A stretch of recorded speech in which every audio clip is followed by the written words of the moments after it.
అటు లంకాధిపతి రావణాసురుని హతమార్చి ఆ రాములవారు సీతాలక్ష్మణ సమేతంగా హనుమయ్య మరియు మొత్తం వానరసేనతో తిరిగి అయోధ్యకు బయలుదేరుతారు. ఇటేమో అయోధ్యలో అన్ని సంవత్సరాల తర్వాత రాములవారు తిరిగొస్తున్న శుభ సందర్భంలో ఊరు వాడంతా వారిని స్వాగతించడానికి ఏర్పాట్లు మొదలుపెడతారు.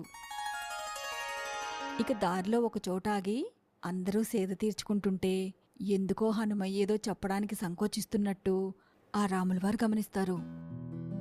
ఏదైనా చెప్పాలనుకుంటున్నావా హనుమా అని రామయ్య తండ్రి అడిగితే, అయ్యా రామయ్య, లంకలో యుద్ధం ముగిశాక వచ్చి నన్నొకసారి కలువు హనుమా అని మా అమ్మ అంజనీమాత ఆదేశించింది. అయోధ్యకెళ్లకు ముందు ఓసారి అమ్మను కలిసి తన పాదాలను తాకాలనుందయ్యా అని హనుమయ్య అంటాడు. ఇంకేముంది, అమ్మ అని మాట వినగానే ఆ రాములవారు ఒక్క క్షణం కూడా ఆలస్యం చేయకుండా అందరూ కలిసి తల్లి అంజనామాత ఆశ్రమం వైపు బయలుదేరుతారు.